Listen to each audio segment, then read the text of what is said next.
모르드게는 에스더의 지혜와 결단으로 인해서 결국 살아났습니다. 에스더가 모르드게와의 관계를 오늘 이제서야 밝힙니다. 저의 사촌 오빠이며 또 아버지 같은 사람입니다라고 크세르크세스 왕에게 밝히고요. 그래서 모르드게는 에스더의 그런 도움을 힘입어서 왕 앞으로 이제 직접 나아갈 수 있게 되었습니다. 그러자 이제 왕은 하만에게 주었던 그런 왕의 인장 반지라든지 그리고 하만의 집이라든지 이러한 것들을 또 추가적으로 모르드게에게 하사하고 있습니다. 하만이 가졌던 직위와 권세가 이제는 모르드게에게 그대로 허락된 것입니다. 사실은 모르드게는 불과 성경을 몇 장만 넘겨보시면 꼼짝없이 죽을 수밖에 없는 그러한 상황에 있었습니다. 그러나 모르드게가 이렇게 살아나면서 이제 자기가 자기 힘으로 올라갈 수 있는 그런 권력, 관직 혹은 그런 부와 명예 이런 것들이 아니라 자기가 상상할 수 없이 엄청나게 크고 또 상상할 수 없이 넓은 지경에 이르게 된 것입니다. 이제 모르드게가 그런 상상할 수 없는 그런 권력을 가지면서 살아나게 되었습니다. 이제 모르드게에게 한 가지 이제 임무가 남았습니다. 유대인 살리기 프로젝트가 이제 남아 있었습니다. 페르시아에 살고 있는 유대인들의 운명이 오늘 이제 결정이 되게 됩니다. 오늘 말씀을 통해서 이 유대인들과 또 우리 그리스도인들, 이 2025년을 살아가는 우리와 연결시켜 보며 또 하나님께서 우리를 어떻게 구원하시며 살려주시는지 말씀을 통해서 발견하고 아멘하며 믿게 되시는 여러분이 되시기를 축원합니다. 일단 지난주 말씀이었던 7장과 그리고 오늘 말씀인 8장의 시작 부분의 시점은 에스더를 통해서 이제 죽을 뻔했던 모르드게가 살아나게 되고 하만이 모르드게를 죽이려고 이렇게 세워놓던 장대에 하만이 오히려 거꾸로 이렇게 매달려서 처형당하게 되었습니다. 이제 모르드게는요, 자기 자신이 살아남은 것으로 만족하지 않고 자신의 민족을 살려달라고 에스더와 함께 요청하고 있습니다. 오늘 5절 말씀 보시면 그러한 이야기가 나오는데 에스더가 임금에게 간청을 하고 있습니다. 울면서 함므다다의 아들 아각 사람 하만이 꾸며서 쓴 문서들을 되돌리라는 글을 써달라고 합니다. 자, 지금 현재 시점에서 문제는요, 왕이 써놓은 조서였습니다. 왕의 그 인장이 찍혀 있는 왕의 그런 옥새, 지금 하만이 끼고 있었던 왕의 인장 반지라는 것은 여기 반지에 우리나라 사람들이 도장을 찍잖아요, 문서에. 그것처럼 인주를 묻혀서 도장을 찍을 수 있는 그러한 장치입니다. 그래서 왕의 명령이다, 어명이다라는 그런 힘이 달려있는 문서죠. 이게 이미 하만에 의해서 왕의 조서가 작성이 되고 왕의 인장이 찍혀서 페르시아 각 성에 붙여졌습니다. 여러분 아마 기억하실 거예요. 그래서 그 조서의 내용은 무엇이었냐면 남녀노소 막론하고 모두 유대인이라면 모두 죽이고 그들의 재산을 빼앗아도 된다라는 그러한 왕의 조서였습니다. 모르드게 자신은 하만의 음모에서 살아났지만 이제 아직도 이 유대인은요, 이 조서의 명령 아래에서 아직도 생명의 위협을 당하고 있는 상황이었다라는 것이죠. 사실 바벨론과 페르시아의 문화에서 왕의 조서는요, 조서 자체를 무효화하거나 취소시키는 법이 없었어요. 그래서 일단 조서나 칙령이 시행이 되면 이 조서를 명령한 왕조차 야, 이거 내가 실수했으니까 이 명령을 취소할게 라는 말을 할 수가 없었어요. 그래서 여러분 다니엘서를 한번 기억을 해보시면 바벨론의 다리우스 왕이 정말 아끼고 총애하던 다니엘이 이제 시간을 정해서 이렇게 예루살렘을 향해서 기도를 하는 그런 장면이 있잖아요. 그러니까 신하들이 저 다니엘이 왕을 섬기지 않고 저 자기네 신을 섬깁니다 라고 이렇게 해서 다니엘이 사자굴에 들어가게 됩니다. 그런데 다리우스 정도의 그런 권력이 있다면 그 바벨론 제국의 황제잖아요. 야, 다니엘은 건들지 마 라고 할 수 있었을 거예요. 그런데 이 다리우스 왕이 다니엘을 사자굴에 넣을 수밖에 없던 이유가 바로 왕의 조서 때문이라고 다니엘 6장에서 기록을 하고 있습니다. 그래서 우리 흔히 패는 칼보다 강하다라는 말이 있죠. 패는 칼보다 강하다. 한 사람이 칼을 들고 이렇게 사람을 공격하는 것보다 더 위협적인 것은, 그리고 더 효과적인 것은 한 사람이 펜으로 작성한 문서입니다. 그리고 오늘 이 사건에서 미루어 보았을 때 권력자의 이름으로 기록된 문서는 아주 강력한 힘을 보인다라는 것이죠. 그래서 유대인은 지금 비록 모르드게가 살아나서 권력을 가지게 되었지만 사실은 이 조서에서 자유로울 수 없는 상황이었습니다. 이 조서로 인해서 유대인은 아무 저항도 하지 못하고 페르시아 사람들에게 죽임을 당하고 자기가 쌓아온 이 모든 재산과 모든 것들을 잃어버릴 그러한 위기에 처해 있는 것입니다. 그럼 마찬가지로 유대인뿐만 아니라 아담 이후의 모든 사람들은 어떠한 조서에 의해서 사망의 위협을 받게 됩니다. 그게 뭐냐면 죄로 인한 죽음의 형벌이라는 조서입니다. 왕이 하만을 통해서 내린 이 조서는 아담의 죄로 인해서 인류에게 들어온 죄의 형벌의 문서와 같다라는 것이죠. 그래서 로마서에서 이렇게 이야기합니다. 로마서 5장 12절을 보면 이렇게 이야기하는데요. 한 사람을 통해 죄가 세상에 들어왔고 그 죄를 통해 죽음도 들어왔습니다. 이와 같이 모든 사람에게 죽음이 미치게 되었습니다. 모든 사람이 죄를 지었기 때문이지요. 아담이 죄를 지었습니다. 그로 인해서 죄가 세상에 들어왔고 죄가 들어옴으로 인해서 죽음도 들어왔고요. 그리고 그 죄는 사람들을 오염시키고 부패시키기 시작하고 모든 사람이 죄를 짓게 만들었습니다. 아담이 죄를 지어서 아담만 죽게 된 것이 아니라 우리 모두가 죽게 되었다라는 것이죠. 그래서 죽음은 하만이 작성한 왕의 조서와 같이 유대인 모두를 죽이는 그 조서와 같이 모든 사람에게 영향을 미치게 되었습니다. 죽음으로부터 자유할 수 있는 사람은 아담 이후로 한 사람도 없었습니다. 왕의 조서로 인해서 어려움에 빠진 유대인 중에서 나는 나 스스로 보호할 힘이 있어, 나는 나 스스로 페르시아 사람들이랑 싸워서 이길 힘이 있어 라고 하면서 스스로를 구할 수 있는 사람은 아무도 없었습니다. 그렇듯이 사망이라는 이 형벌, 죽음이라는 이 형벌에서 스스로를 지키고 구원할 수 있는 사람은 아무도 없었던 것입니다.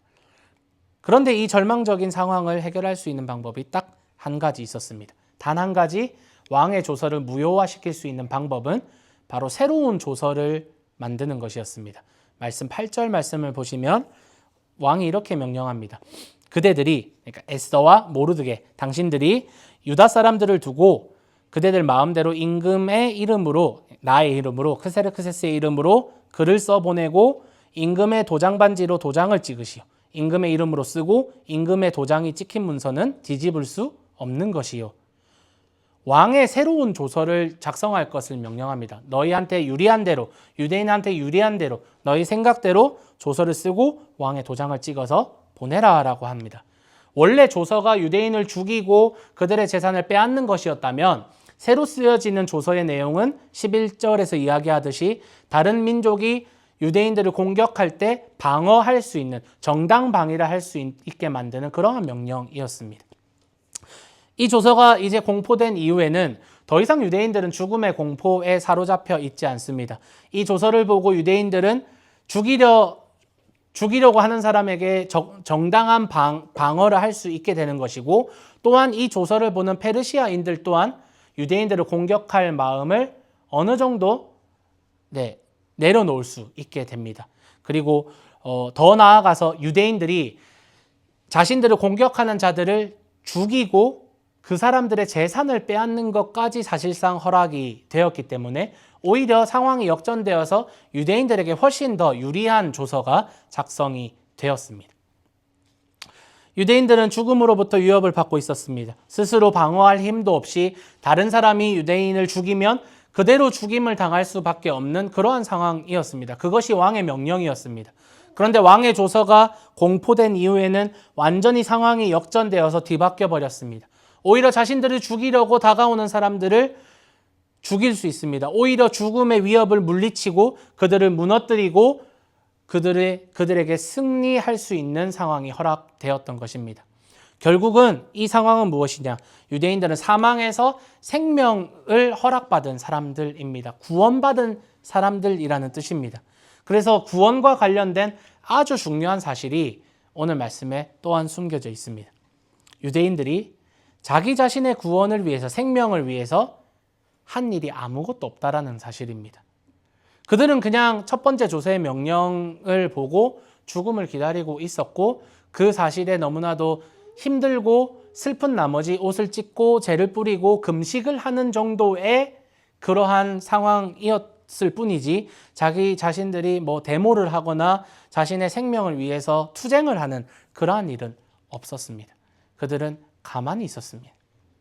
하나님의 열심이란 바로 이런 것입니다, 여러분.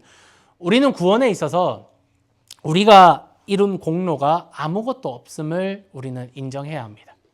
누구는 이렇게 질문할 수 있을 것 같습니다. 저는 성경을 열심히 읽었습니다.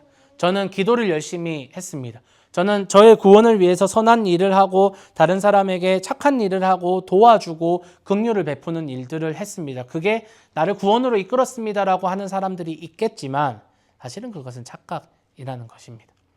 사실 우리가 구원받기 이전에는 우리에게는 사망만이 선고되어 있었을 뿐입니다. 사실 우리가 생명을 얻기 위해 했던 많은 노력들은 우리가 주어가 되어 있는 그러한 노력들, 그러한 선행들은 사실 우리 구원에 아무런 영향을 주지 못하는 것이었다라는 것을 여러분 인정하셔야만 합니다. 하지만 그렇다고 여러분 신앙생활에 있어서 그렇다면 난 기도할 필요도 없고 말씀을 읽을 필요도 없고 주일에 시간을 내서 이렇게 예배드리러 올 필요도 없네라고 한다면 그것은 또한 오해입니다, 여러분. 여러분 구원받은 사람으로서 하나님께 기도하고 하나님께 예배하고 하나님의 말씀을 귀 기울일 의무가 있는 사람들입니다. 하지만 여러분이 예배에 참석하지 않았다고 해서, 기도하지 않았다고 해서 하나님이 여러분을 구원하지 않는다라는 뜻이 아니라는 것입니다. 구원은 전적으로 하나님께 달려있는 것입니다. 그렇기 때문에 여러분이 설사 여러분의 가족들, 여러분의 자녀들, 여러분의 아직 예수님을 믿지 않는 친구들을 위해서 기도하는 그 기도가 의미가 없다라고 생각하지 마십시오. 여러분이 기도했을 때, 그들의 구원을 위해서 기도했을 때 주도권을 그 사람의 구원의 주도권을 하나님께 넘겨드리는 거거든요. 하나님 저 사람을 구원해 주십시오. 하나님 저희 부모님을 구원해 주십시오. 하나님 우리 자녀들이 예수님을 믿게 해 주십시오. 구원해 주십시오. 라고 했을 때 여러분의 기도가 하나님을 움직이는 건 아니지만 하나님께 그 구원의 주도권을 넘겨드리는 고백을 하는 것이기 때문에 저는 그 기도가 굉장히 의미 있는 기도라고 생각합니다. 아무튼 여러분이 신앙생활을 열심히 했기 때문에 구원받았다고 생각하지 마십시오. 여러분이 불쌍한 사람들을 많이 돕고 선한 일을 했기 때문에 여러분이 지금 구원받았다라고 생각하지 마십시오. 그렇지 않습니다, 여러분.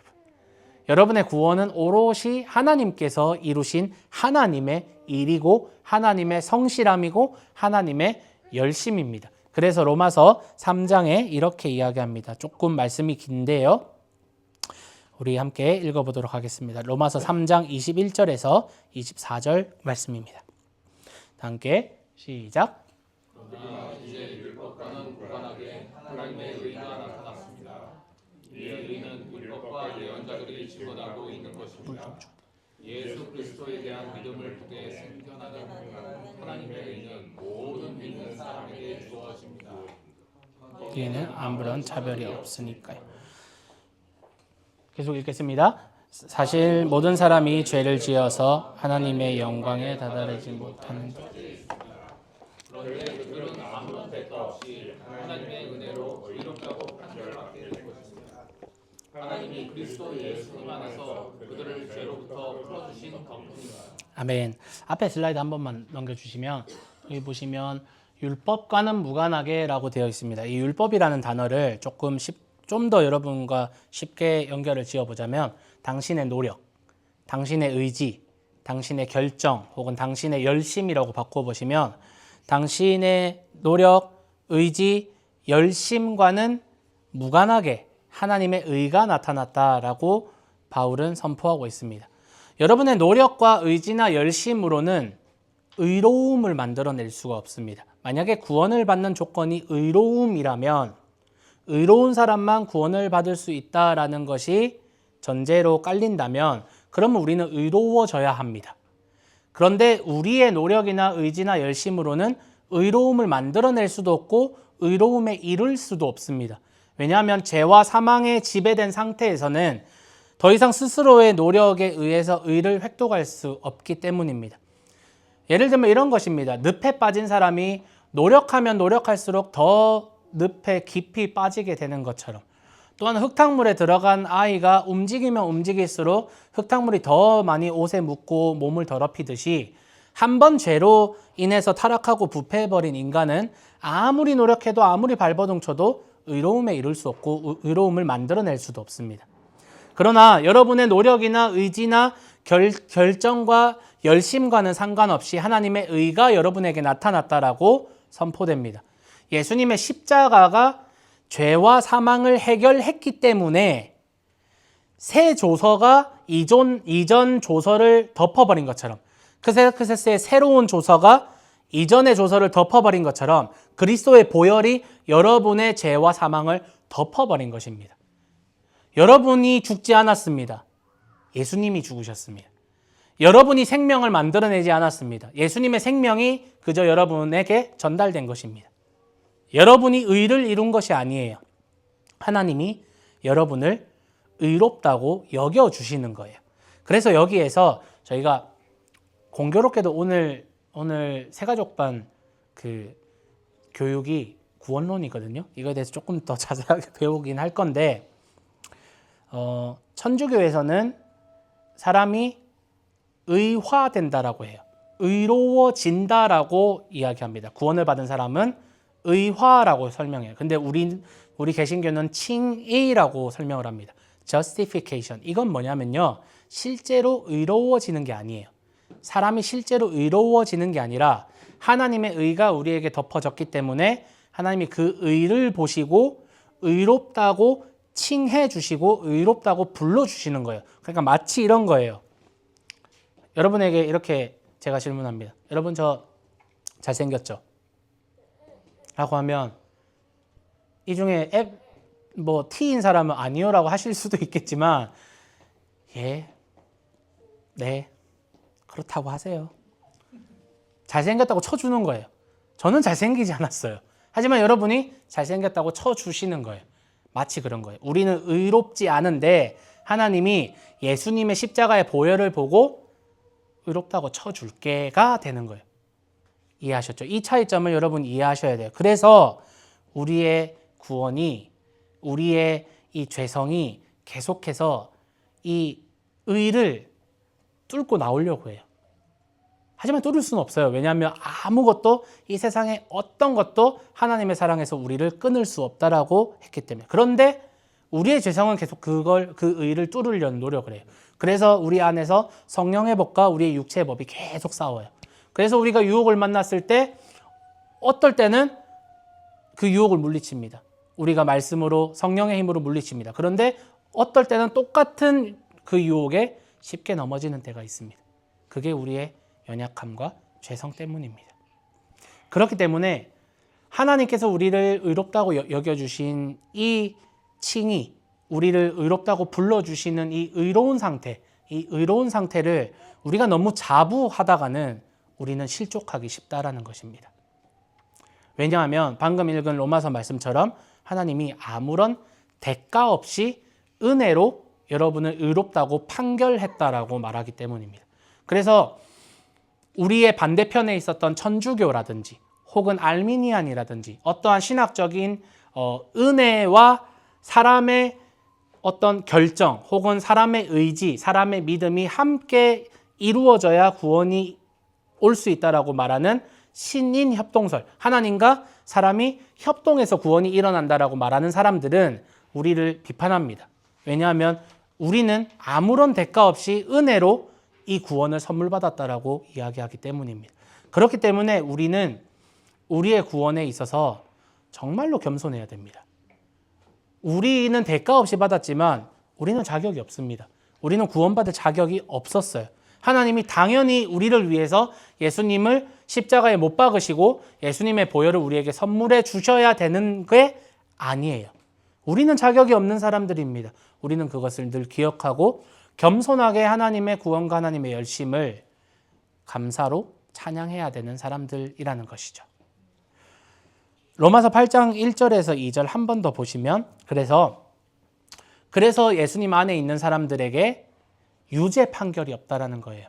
앞에서 3장에서 하나님이 대가 없이 여러분을 재판장에서 의롭다고 판결해 주셨어요. 그렇기 때문에 더 이상 유죄 판결이 없습니다.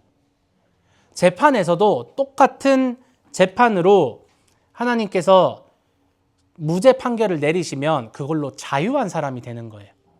더 이상 죄책감이나 혹은 내가 다시 재판이 열릴까, 내가 다시 유죄 판결을 받을까 염려할 필요가 없는 것입니다. 재판장이 나에게 무죄 선언을 했다면 무죄입니다. 자유인입니다. 그래서 그리스도 예수님 안에서 생명을 주시는 성령님의 법이 죄와 죽음의 법에서 여러분을 자유롭게 해주었기 때문입니다. 왕의 새로운 조서로 인해서 유대인들은 잡아서 죽여야 하는 죄인들이 아니라 이제는 자유인이 되었습니다. 자유하게 되었습니다. 유대인들은 그냥 가만히 있었어요. 그런데 왕의 조서는 가만히 있었던 이 유대인들의 학살을 무효화하고 오히려 유대인들에게 새로운 신분을 허락해 주었습니다. 죄와 사망의 법 또한 마찬가지입니다. 크세르크세스 왕이 먼저 쓴 왕의 조서를 그냥 무효화할 수 없었던 것처럼 하나님께서 죄인인 우리를 보시고 내가 죄 없다라고 쳐줄게, 내가 사망 없다라고 쳐줄게, 내가 다 그냥 아무 일도 없었던 것처럼 리셋 시켜줄게 라고 하나님이 할 수 없어요. 왜냐하면 죄의 값, 죄가 불러오는 형벌이 사망이라는 것, 죄의 삭은 사망이다라는 이 공식은 하나님이 정하신 법, 공의의 하나님이 정하신 공의로운 법이기 때문입니다. 그래서 하나님은 새로운 조서를 작성하기로 결정하셨습니다. 죄와 죽음이 없는 셈 치자, 없다고 쳐줄게가 아니라 그 죽음의 형벌을 죄인인 너가 감당해야 돼도 아니고 오히려 이 죽음의 형벌을 누군가는 감당해야 되는데 그게 내가 감당할게. 그래서 하나님이신 예수님이 이 땅 가운데 오셔서 그 죄와 죽음을 감당하게 하나님이 허락하셨습니다. 그래서 죽어야 되는 죄인들이 사면을 받게 되었습니다. 그래서 죄의 열매인 죄의 삭신 죽음도 이루어졌고 그리고 생명과 사면도 이루어진 것입니다. 이것이 바로 하나님이 우리를 위해서 써주신 새로운 조서였습니다. 우리를 다스리던 죄와 죽음의 법이 더 이상 예수 그리스도의 공로로 우리를 사로잡지 못하게 되었습니다. 우리는 자유인이 되었습니다. 여러분 아멘 하십니까? 이건 너무나도 기쁜 일입니다. 이것이 복된 소식, 복음이라는 것입니다. 우리를 다스리던 사망으로부터 자유하게 되어서 이제는 우리는 죄와 사망의 법이 아니라 성령님의 생명의 법 아래 놓여져 있습니다. 더 이상 정죄함이 없습니다. 더 이상 재판이 없습니다. 더 이상 유죄 판결이 없습니다. 진정한 구원이 여러분 각 사람에게 하나님의 은혜로 인해서 100% 하나님의 은혜로 인해서 조건 없이 주어졌습니다. 결국 사망을 내리는 이 조서를 덮을 수 있는 유일한 방법은 생명을 내리는 조서였습니다. 모세 시대에 문설주에 바른 양의 피를 죽음의 사자가 건너간 것처럼 그리스도의 피가 우리에게 발라졌고 우리에게 덮여졌고 그래서 그 어떤 행위나 그 어떤 노력보다 더 귀한 예수님의 보혈이 우리에게 있기 때문에 우리를 새빨갛게 칠해버렸기 때문에 죽음이 패스오버 해버립니다. 우리를 건너갑니다. 이제는 우리는 은혜 아래에 있게 되었습니다. 얼마나 기쁜 일인가요, 여러분? 이러한 일이 페르시아 전역으로 퍼져나갑니다, 여러분. 유대인들이 사는 곳만이 아니라 동쪽으로는 인도에서부터 서쪽으로는 에티오피아까지 여러분 세계 지도를 한번 머리에 그려보시면 페르시아가 다스리던 전 지역입니다. 사실상 페르시아가 다스리던 모든 지방으로 그리고 그 지방에서 사용하는 언어로 번역이 되어서 편지를 보냅니다. 14절에 보니까 전달꾼들이 서둘러서 나갔다라고 이야기합니다. 복음의 소식은 항상 급하게 전해집니다. 빠르게 전해집니다. 복음의 역사를 보면 복음 전파는 막으려고 해도 막을 수가 없습니다.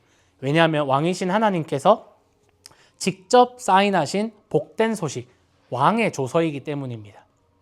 복음은요, 여러분, 빠르게 전해집니다. 그런데 우리의 근처에서 보면, 내 가족만 보면, 복음은 빨리 전해진다고 하는데 왜 우리 애들은 이렇게 신앙이 없을 수가 있나요? 이런 행동을 할 수가 있나요? 우리 부모님은 어떻게 이렇게 평생 예수님을 모르고 살 수가 있나요?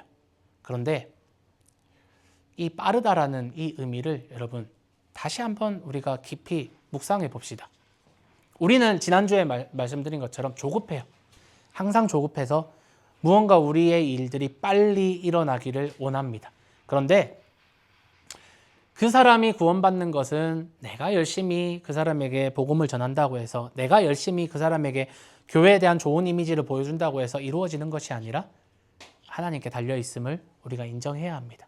하나님은 빠르게 일하십니다. 그리고 지금도 그 사람의 마음 가운데 여러분을 통해서 복음의 씨앗을 계속해서 심고 계시는지도 모릅니다. 그래서 이 복음의 기쁜 소식, 이 기쁜 소식을 결국은 받아들이고 그 복음의 열매가 맺혀질 때 여러분 함께 기뻐할 것입니다. 오늘 말씀을 보니까 더 이상 옷을 찢고 베옷을 입고 재를 덮는 이런 우는 사람들이 아니라 보라색과 흰색으로 된 좋은 옷을 입고 잔치를 가집니다. 16절에는 제가 정말 굉장히 인사이트를 받았는데 16절에 보니까 이렇게 이야기합니다. 유다 사람들에게는 빛과 기쁨과 즐거움과 당당함이 있었다라고 합니다. 당당함. 복음을 가진 사람들, 믿음을 가진 사람들이 비굴할 필요가 없습니다. 세상 앞에서 뭔가 좋은 이미지를 보여주려고 우리가 젠틀하려고 어쩌면 조금 숙이고 겸손한 모습을 보이는데, 여러분 그런 것도 필요하지만 여러분 복음 앞에서 비굴해지지 마십시오. 죄 앞에서 비굴해지지 마십시오. 당당하십시오. 우리는 생명을 가진 하나님의 편지를 가진 하나님의 사자로서 당당할 필요가 있습니다. 이 16절을 묵상하면서 참 세상 앞에서 당당했으면 좋겠다라는 그런 생각이 많이 들었습니다. 페르시아 전국에서 유대인들이 잔치를 벌입니다. 당당하게 잔치를 벌입니다. 구원받은 성도들의 기쁜 찬양이 울려 퍼집니다. 그리고 이 일이 다른 민족들 사이에 알려지면서 다른 민족들이 개종을 해서 유대인이 되기도 했습니다. 복음이 전파되고 혈통에 관계없이 유대인이나 헬라인이나 우리 한국인이나, 우리 소피아는 중국인인데 중국인이나 호주인이나 관계없이 모두가 그리스도 안에서 형제가 되고 자매가 되고 똑같은 자유인이 되었습니다. 하나님의 구원은 민족을 차별하여서 유대인에게만 임하는 것이 아니라 민족을 초월해서 모든 민족을 구원하시는 모든 민족의 하나님이심을 오늘 사건을 통해서 드러내신 것입니다. 말씀을 정리하겠습니다. 사랑하는 여러분, 우리가 에스더서를 계속해서 살펴보고 있는데 참 재밌는 게 하나님이 등장하지 않아요. 하나님 이름 한 글자도 등장하지 않아요. 그런데 에스더는 에스더와 모르드게 그리고 위기에 처한 유대인들의 이런 구원, 어려움과 구원을 이야기하고 있지만 사실은 하나님의 일하심과 하나님의 열심 그리고 여러분의 구원을 이야기하고 있습니다. 이 말씀을 통해서 우리가 어떻게 구원을 받았는지 다시 한번 떠오르게 됩니다. 우리는 아무것도 한 게 없어요. 그저 예수님이 우리를 위해서, 우리가 죄인 되었을 때에 이미 예수님은 우리를 위해서 십자가에 죽으셨습니다. 예수 그리스도를 통한 생명의 법이 사망의 법을 덮어버렸기 때문에 이제는 우리가 구원받을 수 있게 된 것입니다. 우리가 이것을 위해서 한 일은 아무것도 없습니다. 모든 것이 하나님의 은혜이며 모든 것이 그리스도의 공로입니다. 그렇기 때문에 우리는 더욱더 기뻐하며 하나님을 찬양하며 즐거운 잔치를 벌일 수 있는 것입니다. 그래서 저는 여러분께 조금 요청드리고 싶어요. 여러분의 예배가 하나님에 대한 감사와 찬양과 영광 돌림을 정말 여러분의 전심을 다해서 그렇게 올려드렸으면 좋겠어요. 물론 모두가 찬양하는, 예배하는 스타일은 모두가 다릅니다. 하지만 여러분의 마음만은 대충 하는 것이 아니라 정말 마음만은 온전히 하나님의 그 공로를, 예수님의 십자가의 공로를, 그리고 부활하신 예수님에 대한 그 기쁨을 우리가 잠잠하게, 우리 마음조차도 조용하게 아무런 감정 없이 찬양하는 것이 아니라 찬양할 때는, 예배할 때는 정말 전심으로 여러분의 마음을 다해서 찬양하고 예배하기를 소망합니다. 왜냐하면 하나님이 하신 일이 너무나도 위대한 일이기 때문입니다.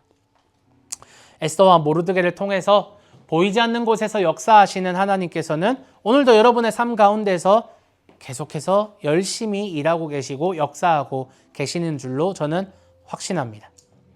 제가 말씀을 전하면서 여러 성도님들에게 또 공교롭게도 온라인으로 뭐 설교를 들으시는 주변 분들에게 듣는 바로는 아, 목사님 이게 저에게 하는 말씀 같아요. 저희 상황에 하는 말씀 같아요라고 해서 참 감사합니다.